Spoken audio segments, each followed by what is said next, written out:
Tem um versículo interessante em Isaías capítulo 37, capítulo 38, versículo 17, que diz: Tu lançaste todos os meus pecados para trás das tuas costas. É uma coisa maravilhosa que o salmista diga, evidentemente, com prazer: Tu me colocas diante da tua face para sempre. Salmo capítulo 42, versículo 12. Nenhum homem naturalmente deseja ser levado face a face com Deus. Toda a história da raça humana prova isso conclusivamente. Adão e sua esposa, assim que tiveram conhecimento ou consciência de terem pecado, esconderam-se da presença do Senhor Deus entre as árvores do jardim. Caim, depois de seu terrível crime, saiu da presença do Senhor e habitou na terra de Nod. Jonas, em sua vontade própria, fugiu para Tarsis, da presença do Senhor.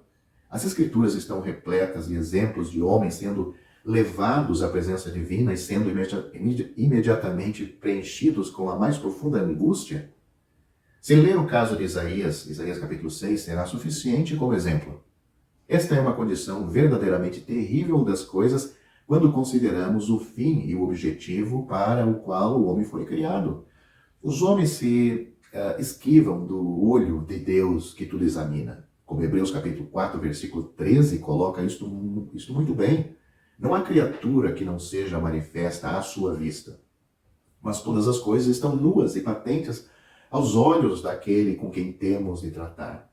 Há muito que podemos esconder um dos outros e até de nós mesmos. Não há nada que possamos esconder de Deus. No entanto, o salmista diz com êxtase: Tu me puseste diante da tua face para sempre. Para entender isso, devemos voltar um pouco no livro dos Salmos. No capítulo 32, o mesmo escritor diz: Bem-aventurado aquele cuja transgressão é perdoada, cujo pecado é coberto. O comentário do Espírito Santo sobre esta passagem é encontrado em Romanos capítulo 4, versículo 6, que diz: Davi descreve a bem-aventurança do homem a quem Deus imputa justiça sem obras. Este é o primeiro passo para ser feliz e livre na presença de Deus. Mas, sobre qual base de equidade Deus é capaz de imputar justiça a um homem à parte ou fora das obras? O Salmo 40 responde. Neste salmo messiânico, ouvimos o Filho encarnado dizendo: Sacrifício e oferta não quiseste. Eis que venho para fazer a tua vontade, ó Deus. O sacrifício expiatório do Calvário, que substituiu para sempre todas as ofertas de ordem levítica, permite que Deus perdoe e justifique com retidão todo pecador que crê no Senhor Jesus.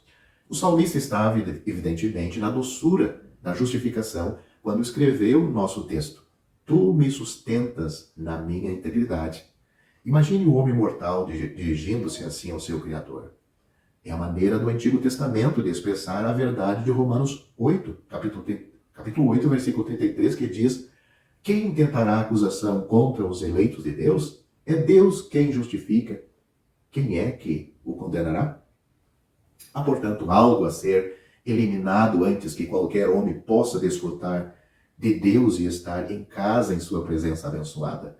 Esse algo é a culpa.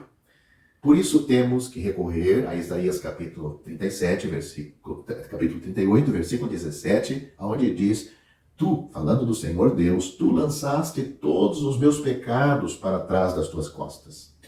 Desta forma, podemos, como salmista, dizer: Quanto a mim, tu me colocas diante da tua face para sempre. O Salmo capítulo 41 é outro dos salmos messiânicos que tem uma primeira e principal referência ao próprio Senhor Jesus. Ele está diante da face de Deus, justificado, aceito em favor e amor eterno. A graça divina me associou a ele, a Cristo, de modo que Deus tornou verdadeiro para aquele homem abençoado.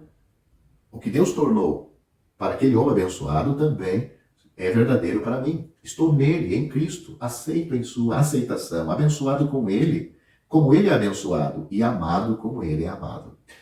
Não é de admirar que lemos no Salmo capítulo 84, versículo 9, Olha para a face do teu ungido, isto é, teu Cristo. De acordo com a dignidade que Deus vê nele, todo crente é favorecido para sempre. Observemos as palavras diante da tua face, não diante de teu trono. O trono sugere distância, a face, conhecimento e intimidade.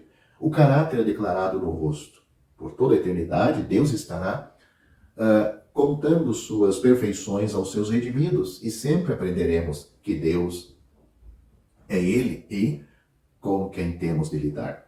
Salmo capítulo 21, versículo 6 diz: Tu alegraste muito com a tua face. Salmo capítulo 27, versículo 4 descreve o anseio profundo do coração, e neste contexto lemos: uma coisa pedi ao Senhor e a buscarei, que eu possa morar na casa do Senhor todos os dias da minha vida, para contemplar a beleza do Senhor e inquirir o seu templo. O primeiro homem começou com o conhecimento de Deus, e antes que o pecado entrasse, ele o desfrutou de acordo com sua medida e circunstâncias. Tudo isso ele perdeu por sua transgressão. Mas a graça coloca o crente em Jesus em uma base totalmente nova. Tudo agora depende do triunfante segundo homem e do que ele realizou na cruz. Assim, tudo está garantido para o salvo por Cristo, pois está além da possibilidade da privação ou perda.